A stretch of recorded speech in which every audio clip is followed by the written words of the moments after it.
शहाबुद्दीन बरेलवी जी, अगर जो पार्टी यहां पर मुसलमानों के हित की बात करती है और मुसलमानों के बेहतरी की बात करती है, अगर उनकी तरफ से कहा जा रहा है कि देश का पीएम या किसी राज्य का सीएम बनने से मुसलमानों की बेहतरी नहीं हो सकती, तो फिर क्या मुस्लिम इस देश के अंदर ये सोचना बंद कर दे कि वो कभी सीएम बन पाएगा या पीएम बन पाएगा? बरेलवी साहब, इस पार्टी के अंदर मुगलों की कमी हमारे संविधान ने इस बात की इजाजत दी है कि कोई भी शख्स किसी भी मजहब का मानने वाला हो, चाहे हिंदू हो, मुसलमान हो, सिख हो, वो प्रधानमंत्री बन सकता है।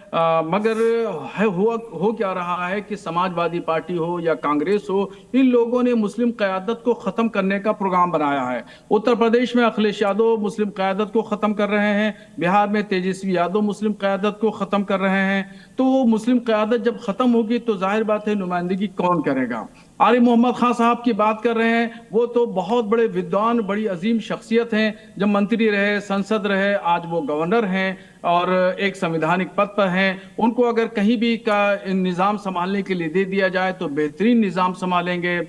और ऐसे ही जो इस्लाम के फलसफे की बात कर रहे हैं, तो उनको समझना चाहिए कि भारत से हम मोहब्बत करते हैं और हर मुसलमान भारत की सरजमीन से मोहब्बत करता है।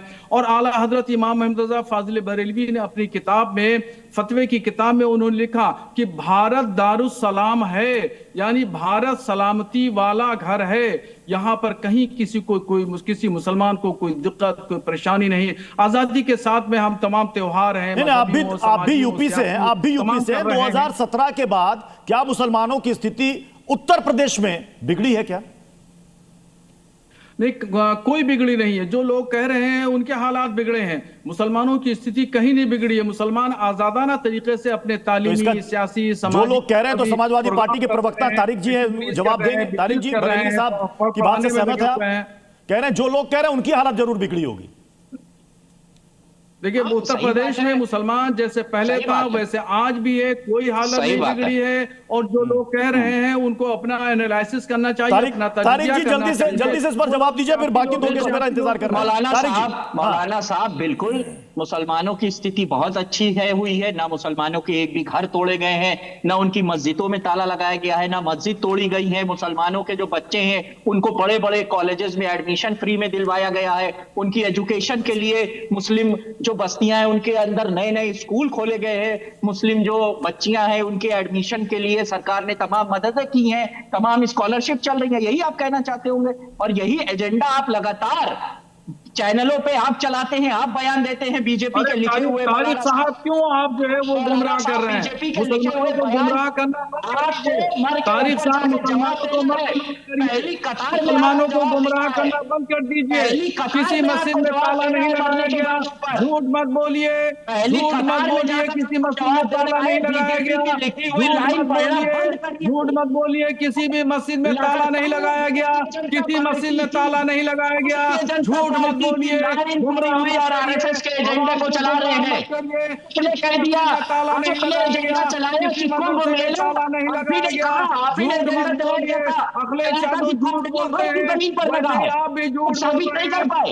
आप ऐसे एजेंडे लेकर आते हैं, आप ऐसे एजेंडे लेकर आते हैं तो हिंदू मुसलमान में झगड़ा कराए, आप भाईचारे को हिंदू और मुसलमान खत्म करना चाहते हैं। चलिए, मैं नाजिम खान और ओमजी उपाध्याय का रुख करूंगा, लेकिन उससे पहले एक सवाल। तारिक खान जी, अभी आपने कह दिया बरेलवी साहब को कि आप बीजेपी और आरएसएस के एजेंडे में चलने वाले। हो सकता है थोड़ी देर में आप अभी एमएच खान को भी कह देंगे, हो सकता है नाजिम खान को भी कह दें। मैं आपसे पूछता हूं, आप तो आरएसएस और बीजेपी के एजेंडे पर चलने वाले नहीं हैं, आप तो मुस्लिमों के हित की बात करते हैं। आपकी पार्टी समाजवादी पार्टी कहती है कि भाई हम मुसलमानों की सबसे बेहतरी के लिए योजनाएं बनाते हैं। आप ही आज कह रहे हैं कि मुस्लिम पीएम और सीएम बनने से भला नहीं हो सकता। आप ही कह रहे हैं, मैंने नहीं कहा, आप ही ने नहीं कहा। आप ही ने कहा ना कि भाई नहीं बन सकता, तो आप ही तो उनको पीछे धकेल रहे हैं। अगर आज आप कह देते कि हमारी पार्टी ऐलान करती है 2027 में मुस्लिम सीएम होगा फेस, नहीं देखिए, एक बात बताओ, मैं नहीं कीजिएगा, नहीं कीजिएगा, नहीं कीजिएगा, क्यों नहीं कीजिएगा? नहीं कीजिएगा। चलिए, बाकी सारे यहाँ पर आरएसएस वाले, बीजेपी वाले एजेंडा लेकर आ गए। चलिए, सब एजेंडा लेकर आए। आप मुस्लिम के सबसे बड़े हितैषी मैं आपसे नहीं, पूछता हूं, आज बता दीजिए मैंने ये नहीं कहा। 2027 में समाजवादी पार्टी बोलने की का तरफ मौका से ये दीजिए। मुस्लिम फेस होगा बोलने सीएम का का। मौका दीजिए। चलिए सीएम बोलने का पद मौका मान लीजिए कि वैकेंसी नहीं है, बोलने डिप्टी का- सीएम होगा, वो भी बोलने का बता मौका दीजिए। बोलने का मौका दीजिए। जी जी बोलने बताइए का मौका बताइए बताइए। अगर हम सीएम या डिप्टी सीएम बना दें या कह दें तो मुसलमानों की सारी समस्या खत्म हो जाएगी यहीं से। यही हल है। अगर आप ये वादा करते हैं, आप मुझसे प्रॉमिस करिए कि यही हल है मुसलमानों की तालीम का, उनकी एजुकेशन का, उनकी बैकवर्डनेस का, उनकी जो आर्थिक स्थिति है खराब है, ये सब कुछ अच्छा, सही आपको करने ये का बोलने में क्या दिक्कत है? आपको ये बोलने में क्या दिक्कत है कि मुस्लिम सीएम फेस होगा हमारी पार्टी से? क्या दिक्कत है आपको? नहीं, किसी भी सांप्रदायिक, क्या दिक्कत है आपको? किसी भी धार्मिक आधार पर आप कैसे जजमेंट कर सकते हैं? कैसे अच्छा। जजमेंट कर सकते हैं? वाह। जनता धार्मिक आधार पर जजमेंट करे। आप लाइन खींचना चाहते हैं। एक तरफ तो आप कहते हैं कि भाई मुस्लिमों के साथ बुरा हो रहा है, टारगेट किया जा रहा है, प्रतिनिधित्व की बात करते हैं। भाई पीएम बनाने से, सीएम बनाने से क्यों हिचक रहे हैं? जरूरी क्यों नहीं हिचक है, रहे अगर हैं? मुसलमानों की बात करनी है तो वो आदमी मुसलमान ही हो। अगर मुसलमानों की बात करनी है तो तो जरूरी फिर ये नहीं है बात आप अपने मुसलमान- विधायक को समझाइए कि भैया ऐसे ख्वाब देखना बंद कर दो, हमारी पार्टी से कोई सीएम नहीं होगा मुस्लिम। वाजपेयी जी भी सलमान आप नहीं अपने थे। पार्टी के विधायक को समझाइए, इकबाल साहब को, कि नहीं होगा कोई। एमएच खान जी, इकबाल नो साहब, वैकेंसी, खाली नो समाजवादी वैकेंसी पार्टी की बात करो समाजवादी कि भैया पार्टी में खड़े साहब। सीएम के लिए। खाली तो आप कह दीजिए ना कि एमएच खान की नो वैकेंसी है, नहीं बोल सकते एमएच खान। एमएच खान को टाइम नहीं देंगे आप। बुलाइए। अरे पूरा खाली समय सारा दे रहे हैं। समय अरे आप बोलिए ना, बोलिए पार्टी को बोलिए दे रहे हैं। ये अरे एमएच खान साहब कहा बोलिए। दिया आपने 20 सेकंड नहीं दिया आपने, अरे 20 बाप रे। सेकंड नहीं दिया आपने बोलने के लिए। अभी तो आप अभी करते निकाल हैं के आप। क्लिप देख लीजिएगा कितना सेकंड आपने बोला है। ना बोलवाइए, हम बैठे हैं चुपचाप। अरे बोलिए बोलिए हाँ, बोलिए देख लीजिए कितना रुकिए सेकंड राजा। बोला। बोलिए बोलिए बोलिए क्या होता है। अरे बोलिए। मैं कह रहा हूँ देखिए हाँ। ये बहस जो हो रही है हाँ। कि मुसलमान हो जाए। अभी इन्होंने एक चीज कहा कि आरिफ मोहम्मद खान बने हुए हैं, उनके बनने से कुछ नहीं होगा। आरिफ मोहम्मद खान के पैर के धोवन भी नहीं है ये, जितने काबिल इंसान है वो, जितना पढ़ा लिखा इंसान है वो। और आप मुसलमान होकर मुसलमान की उसको नहीं बनने देगी क्रिटिसाइज सपा। कर रहे हैं। शर्म नहीं आती आपको? उससे तो खतरनाक तरीके से चिढ़ती है सपा। अब आप मैं कह रहे हैं कह रहा मुस्कुरा हूं। रहे हैं। देखिए तारिक खान मुस्कुरा रहे कह हैं। रहा आप हूं। आरिफ मोहम्मद खान के बारे में कह रहे हो, मुस्कुरा रहे हैं, हंस रहे हैं इनको आप बना दे। पर, हंस रहे हैं एमएच खान जी। मुस्कुराएंगे इसलिए कि इनको उनके बना पैर दे। के धोवन भी नहीं है। उनके आपको पैर बना के दे। धोवन भी नहीं है ये। आरिफ आपको मोहम्मद खान बना के दे। पैर के धोवन नहीं है ये। आरिफ आपको मोहम्मद बना खान दे। जैसा पढ़ा लिखा आदमी और हर चीज का, हर धर्म का ज्ञान जानने वाला व्यक्ति, वो पूरे हिंदुस्तान में आज एक मुसलमानों में सबसे बड़ा पढ़ा लिखा हुआ आदमी। मैं मौलाना साहबुद्दीन का इस बात के लिए तारीफ करता हूं कि उन्होंने आरिफ मोहम्मद खान की तारीफ की और सही बात कही। अब ये चाहते हैं कि जाहिल मुसलमानों को बैठा दिया जाए, जो खाली हिंदू मुसलमान करे, जो खाली मुसलमान करे, जो खाली हिंदू को मुसलमान बनाने को बात करे। ये नहीं चल रहा। जाहिल हो तुम जाहिल हो। आपको तुम बना जाहिल दे। हो देखिए, और ये आपकी तहजीब है, ये इस्लाम की तरबियत है हमको आपकी। बना दोगे तो हम तुम तो आप कर रहे हो, लेकिन आपकी दाढ़ी का एहतराम करते हुए और आपका तुम उम्र का तड़ाक नहीं एहतराम करोगे करते तो हुए हम मैं तुम्हारे आपको- बेटे की तरह से मैं हो। आपको तुम मुख्यमंत्री तड़ाक का- नहीं करेंगे, आप करेंगे। किसका एहतराम कर रहे हैं? नहीं, नहीं, ठीक है। तारिक खान जी किसका एहतराम कर रहे हैं? बेटे के बराबर हो। दाढ़ी का एहतराम कर रहे हैं। क्या कहा मैंने? उम्र का उम्र का और दाढ़ी का उम्र और दाढ़ी दोनों का का। उम्र और दाढ़ी दोनों का। भाई असदुद्दीन जी, ओवैसी बिल्कुल। साहब कहते हैं कि हमारी टोपी और दाढ़ी देखकर मुझे तो आतंकवादी कह दिया जाता है।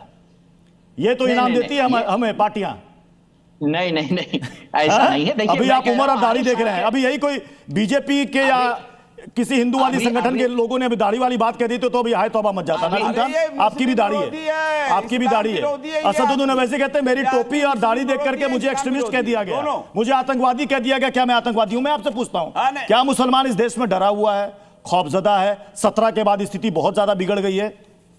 हाँ देखिए पृथ्वी जी, देखिए अल्लाह का शुक्र है। देखिए हाजी नाजिम खान के चेहरे पे भी माशाल्लाह नूर है, दाढ़ी है। और देखिए जो लोग अगर हमको इस उनकी तरीके से सफेद है, आपकी काली है। हाँ देखिए, हाँ उम्र देखिए, का तकाजा है। हाँ देखिए एमएच खान साहब के भी है। मैं वो बात नहीं कह रहा, लेकिन मैं ये कहता हूँ कि ये मुल्क संविधान से चलता है। सब मानते हैं कि मुल्क संविधान से चलता है, लेकिन अभी तारिक भाई ने एक बात कही थी कि मुसलमान पीएम नहीं बन सकता, मुसलमान सीएम नहीं बन सकता। भाई क्यों नहीं बन सकता? भाई अगर आप सभी पार्टियां चाहे सपा, बसपा, कांग्रेस, भाजपा, चाहे तो भारत का मुसलमान प्रधानमंत्री भी बन सकता, सीएम भी बन सकता, लेकिन आप लोग नहीं चाहते, क्योंकि आप लोग तो सिर्फ मंचों पे बुला के धक्का दे देते हैं मुसलमान को। और लेकिन हाँ उनकी वोट जरूर लेंगे, वोट जरूर चाहिए आप लोगों को, सभी पार्टियों को, लेकिन मुसलमानों को हिस्सेदारी की बात नहीं होगी। क्यों नहीं चाहते? क्यों नहीं चाहते जरा भी बताइए। हाँ, मैं वही कह रहा हूं कि इनको पता है कि यहां पर मुसलमानों को सिर्फ और सिर्फ दरी बिछवा दी जाए। मुसलमान दरी बिछाने के लिए ही पैदा हुआ। मुसलमानों को आप एक्सट्रीमिस्ट भी कह सकते हैं, क्योंकि मुसलमान के चेहरे पे अल्लाह का नूर है,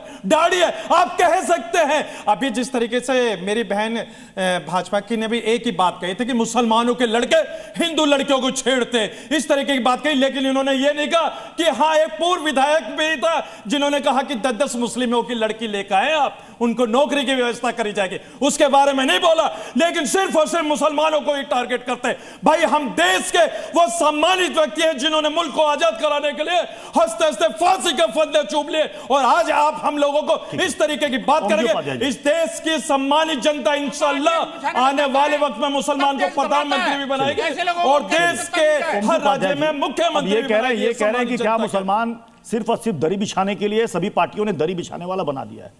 तो दरी बिछाइए, वोट दीजिए, लेकिन सीएम और पीएम का ताज मत दीजिए, ये क्या चक्कर है? प्रत्युष भाई, नाम तरीका करते हैं। इकबाल महमूद साहब ने जो बयान दिया है, हाँ, उसमें उनका दर्द ये नहीं है हाँ, कि इस सनातन देश के कृत्रिम तरीके से, अप्राकृतिक तरीके से काट के 2 टुकड़े कर दिए गए। उनका दर्द ये नहीं है कि 1.5 करोड़ से ज्यादा लोग भेड़ बकरियों की तरह से सीमा के इस पार से उस पार या उस पार से इस पार खदेड़ दिए गए। उनका दर्द ये नहीं है कि क्रूर बर्बर तरीके से 10 से 15 लाख लोगों की हत्याएं हुई।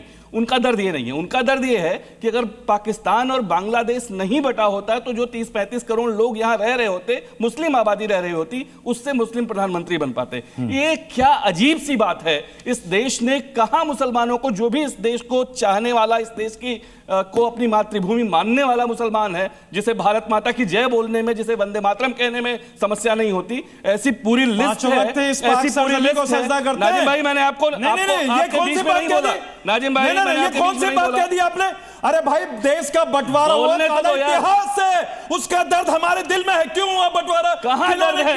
भाई, क्यों तुम इस तरीके की बात करते हैं? मुस्लिम अगर देश के अंदर अगर अखंड भारत की बात हो रही है तो आप लोगों को दिक्कत है। देश के अंदर अखंड भारत की बात होना सही है, अखंड भारत होना चाहिए, लेकिन आप लोग सिर्फ और सिर्फ जहां मुस्लिम को टारगेट करने की कोशिश कर रहे हैं, बंद कर दीजिए ना, बंद कर दीजिए। मैं आपको एक चीज बता दूं, हमारे पास आधार कार्ड है, पैन कार्ड है, वोटर कार्ड है, लेकिन आपकी तरह वो विक्टिम, लेकिन भारत माता की जय बोलने आप लोग विक्टिम भारत माता की जय बोलने का जज्बा नहीं है भाई। कल वंदे मातरम की 150, कल वंदे मातरम की यहाँ पर नाजिम भाई यही बोलिए ना, मेरे साथ वंदे मातरम बोलिए एक बार। आप घोषित कर दें, क्यों नहीं मेरे साथ एक बार वंदे मातरम गा लीजिए कि वोट ही लेंगे आप लोग। किसको अच्छा कर्म माने और किसको बुरा कर्म माने? धर्म किसके लिए है, अगर ये पकड़ लिया तो धर्म क्या है ये अपने आप साफ हो जाएगा। क्या आप भी सहमत हैं कि कर्म ही धर्म है? ये परंपराएं, ये रस्मों रिवाज, इनका धर्म से दूर दूर तक कोई लेना देना नहीं है। आचार्य जी, ये इतना अंतर्द्वंद क्यों?